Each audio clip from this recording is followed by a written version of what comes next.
Okay, members of the media, we're now joined by West Virginia coach Neal Brown. Coach Brown will start us off with an opening statement. Yeah, thanks for being on.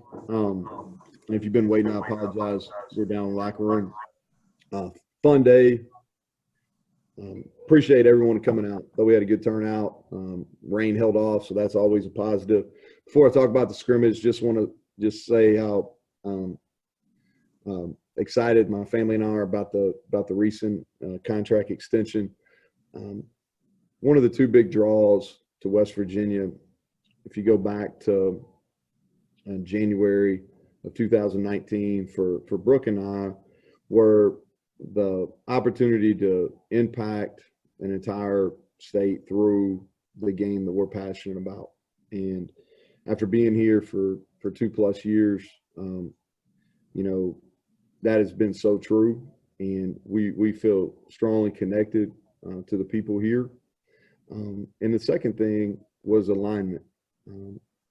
From the Board of Governors to Dr. Gee, down to Shane Lyons and Kelly Zinn, and all the way through the athletic department, and it stays true as well. And so excited. I really believe our program's on an upward trajectory. I like this team that we have right now. I think the staff here and our players. This is really. I think the extension is probably as much about them than me, just because our players have bought in. Our staff, I think our chemistry within our staff now, and the type of people that we have, is going to allow us to build what we want to do here, which is build a championship program that everyone can be proud of. And so, just wanted to touch on that starting off. As far as the spring goes, through 15. Next week will be about the evaluation from the totality of it. But today I thought there were some signs, and, I wanted to give those awards, publicly. We usually do those privately, but I thought at halftime it was a great opportunity to do it. And then you saw some of the reasons why some of those people got those awards. I think some of the people that really showed up and performed in this game type of atmosphere were the ones that have been really consistent throughout the spring. And so with that, I'll take questions. Coach Brown, our first question comes from Greg Hunter. Neal, what did you want to get out of the game? What do you think you got out of the game as you just sort of observed it from the sidelines or, midfield? Yeah, so we wanted to have fun. Wanted our players to really enjoy the opportunity to compete in front of fans, whether they were here in the stadium, listening on the radio, or watching it on ESPN Plus. So we wanted to have fun. We wanted everybody that was watching to enjoy it as well. We want to continue to compete, and then the final thing is we want to play clean football. And I hope a defining characteristic of our program is we don't beat ourselves. And I think when you think about that, is what does that mean? Well, it means not having selfish penalties, reducing your procedural penalties, not having missed assignments, making sure you communicate well, and then most importantly, you take care of the ball offensively. And so we wanted to play relatively clean football. Thought we accomplished that. But that was the main focus areas.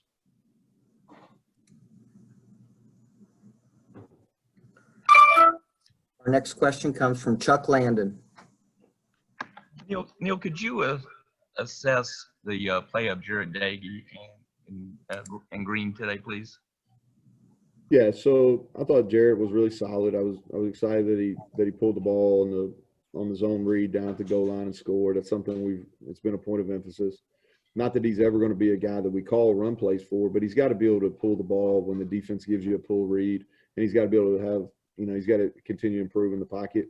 I wanted to play everybody, and when you play in a thud atmosphere, it really makes it hard to run the football. So that's why we didn't run it as much with that group. But I thought he was solid. He threw a couple nice deep balls. In the one-on-one period, the ball he threw to Esdale was a perfect pass, and that's something that we really focused on this spring, was his ability to be more accurate on deep balls, and I feel much better about that after 15 practices. Garrett was anxious at the start, and that's kind of the way he's been on all these scrimmage type. He's been real anxious, and then he settled down. Thought he threw a great ball to Caden Prather. And then I thought Will Crowder came in and did some nice things. He threw the touchdown to Sam Brown, and he's, with limited opportunities, he's done well this spring. Ryan Pritt. Neal. Hey, Neal, kind of cool having Deuce there, obviously. I guess it was one of those things where he better not beat either of your quarterbacks in drills, I'm sure. But just talk about putting that together and how cool was that? So, I think these spring games, they become stale real quick. And so the thing that I think makes our game here unique and different is the connection with the Children's Hospital. And that's something that the football program, going back to Coach Neal, has had a strong connection with WVU Children's. And that's one of the most disappointing things in this pandemic is we've really, outside of Zoom, have kind of not been able to have that connection. And I'm talking about players with the children in the hospital. And so we raise money for them. We try to do some things to honor them. And then for the fans coming, because I know that they come because they're interested in football, but I think they also want to support children's. And so what we want to do is try to make the game as entertaining as possible. We did some things like this at Troy. I'm a basketball fan. We've talked on here. Y'all heard me talk about it a bunch. And had an event with Hugs last week and mentioned it to him. And he said as long as there's no gear involved, he's good. And so Deuce said, I just got to have a jersey with my name on it. So I said, well, we can work that out. Because every basketball game I watched, it seems like it's always mentioned that he played quarterback at Moeller. And so, and I figured the fans would enjoy it, and they did. He was a great sport about it. Mike Casaza. Hey, Neal, how's it going? Good, Mike. At the end of the spring here, not so much because of today, but maybe the full 15 practice schedule, the experiments or the projects that you had, whether it's players or position changes, do any stand out to you now as making progress or something that you take forward into the offseason, the summer? Yeah, Keem Messidor, playing more interior. He really became comfortable probably over the last 5 practices. And I think he's got a really bright future in there. He can go back out and play on the edge as well, but he's handling the extra weight. And so that's one for sure. DeVell Washington at will linebacker continuing to come along. It's going to take some time there. I think that we played James Committer some at center, and I think he can be a guy that can play there for us if need be. We rotated a bunch of the linemen. Doug Nestor got reps at guard and tackle, so he gives us ability. Parker Moore did the same. We moved those secondary pieces around a bunch where they know multiple positions, and so I think spring ball is you have to be versatile. Tony Caridi and I were talking about this. We have 85 scholarships, but with the rules, it's impossible. You're never going to get there. So your depth is not going to be what it used to be. So I think guys got to have versatility. Your best players got to be versatile enough to be able to move around and play a couple different positions. Because if you get into an injury situation where a backup has to come in and play, the backup needs to play the position that they're most comfortable with. And the more skilled player can play, multiple positions. So that's what we're trying to do. And I'm pleased with what we got done as far as that goes. Kevin Kinder. Coach, a little bit more on Grayson Malashevitz winning the Nikolic Award. What went into your all selection of him? I know you talked a little bit about him last week, and I think he might be the first player that got both an Iron Mountaineer and the Nikolic Award in the same year. Does that kind of speak to some of the things that he's shown for you? Yeah, Kevin, I think exactly. Love the kid, love everything he's about. One of the hardest working players on our team, one of the most respected guys on our team. He's going to work himself into a role without a doubt. And I think he's very deserving of both awards. I'm excited for him. As a coach, you always want to see hard work rewarded, and that's being recognized for these type of awards or having success on the field. I think it's going to be both for Grayson. Keenan Cummings. Neal, what are you most satisfied with, coming out of the spring? Maybe that was a question mark, and then what still is going to be a big question mark heading into the summer and fall? Keenan, are coaches allowed to be satisfied? Oh. I don't really know, Keenan, as far as satisfied. The honest answer would be I'm not probably satisfied with anything. You know what I mean? Like that's probably the real answer. One of the things that going into the spring is I wanted to challenge some of our best players to continue to use spring ball to get better and improve.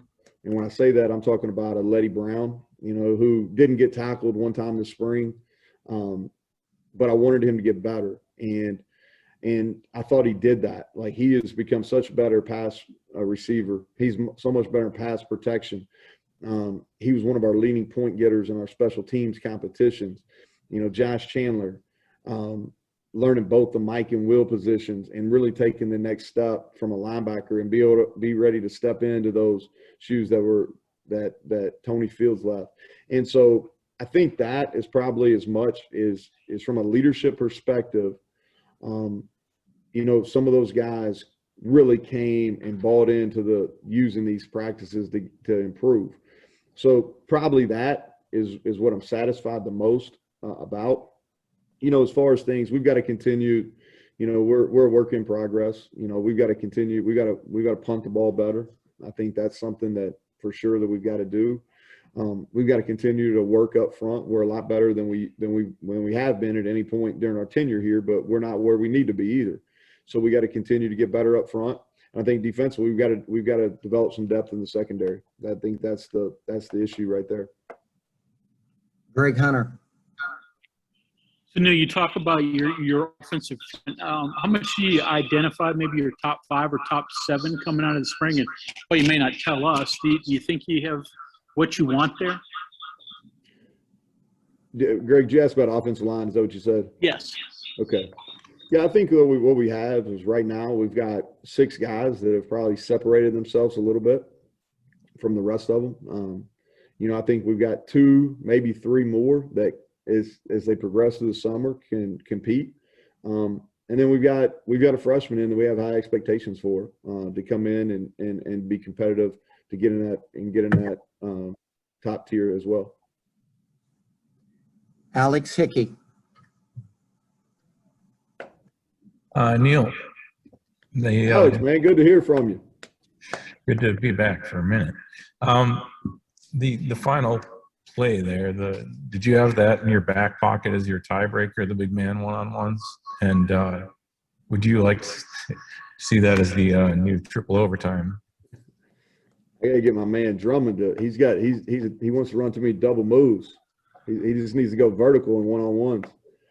So Noah Drummond may be like he may be the most popular guy we have, and he's got this group of buddies that constantly reach out to me on social media, which I appreciate, and getting Drummond reps, and then Dante Bonamico, who they're roommates. Well, Bonamico, he's grown up now, he's got a job, but they used to be roommates and they're best friends, and so we did that earlier in the spring, and Drummond let it go off his fingertips. Bonamico said, "We got to give him another try." And so I told the team, if we're in a tie, this is how we're breaking it. It's on Drummond. And so we always start. What I told the fans, I don't know if y'all could hear up there, but we always start practice, and y'all seen this. Y'all been in enough practice to know now is we always start with some kind of competition, and it's usually football oriented, but there's some times when you need to lighten the mood. And so the big man deal is fun. We did it the other day with specialists. They did one-on-one. We do a coach's challenge. Coach Moore and Coach Jackson caught punts the other day. And so just try to add a little fun into it. And like I said, you saw how the reaction was. The guys love it.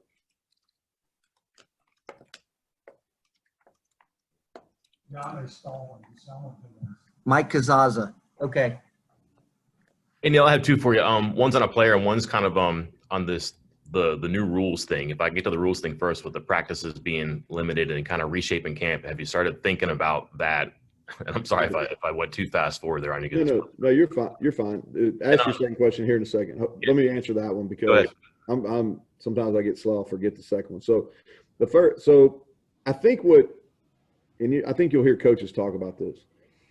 The new rules, and I just looked at them in depth this morning, so I'm glad I did now that you asked a question about it, is I don't know if it's going to be that much different than what most programs are already doing. All right. And what I mean by that is, like, I don't know a single college football program that you had 25 practices and you could go full pads in 21 of them if you wanted to. I don't know anybody that was doing that. I don't know anybody that was doing more than 2 full scrimmages as it was anyway. The biggest difference, Mike, that I can see is the 9 helmet practices. Right. Okay. Which the helmet practices as a coach are more concerning to me than shells or full pads, because when you're practicing, you've got these big athletes that are strong and they're fast, and on the rare occasion somebody's on the ground, you have nothing to protect yourself. All right. So what I was really pleased about is the rules, or the oversight committee that Shane leads, they're going to allow you in those helmet practices to wear what's called spider pads, which is really just a foam that you wear that's real light, but it covers up your shoulders. So if you're doing a 1-on-1 rep or doing a 7-on-7 rep and for some reason somebody's on the ground, at least they got these little spider pads that'll protect that shoulder joint where you won't have a shoulder injury. But I don't think, this isn't me saying this. I'm on the AFCA board now, the American Football Coach Association board, and when we had our meeting a couple of months ago and were introduced and started this discussion about once the new concussion study came out, what I got from our group, from our board, was that it's not going to change a whole lot. I know it's not going to change what we do a whole lot. In the sense I got from other coaches on there, it's not going to change what they had already been doing. All right. And so I hope that answered that. And second question. Yeah, perfect. Darryl Porter had a really good camp last year, and then just the season came along and wasn't there. And then heard more Jackie Matthews than him, but saw a lot of Porter today and was on the ball and around stuff too. How did he do in the spring? And can one day significantly change maybe like what happened, or can it exaggerate what happened in the first 14 days? Well, I think when you, like, what we talk about is these scrimmage opportunities are game-like, and we try to only go in the stadium for like special opportunities, you know what I mean? So we try to make a big deal when we go in the stadium and line up and play.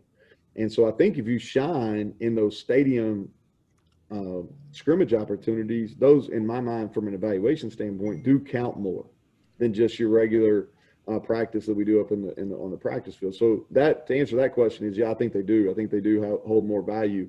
And Darryl, what happened with DP in fall camp? He had a really good fall camp. We did split practices, and so when we went and we got all together, he wasn't performing as well, and then he got tired. You know, his body really got tired because he's a true freshman. You know, and we didn't have the normal lead in, you know, from a summer workout perspective, like he would have if in a normal situation. But he's a guy that we need him to come on. You know, you sit there and as coaches, there's guys that you think, hey, we got to get him to come on. He played better toward the end of the spring than he did at the beginning. I thought he had a great day. I thought the pick he had over Sam Brown in the end zone, I thought that was a special play. I thought he had 2 other pass breakups that I thought were big time plays.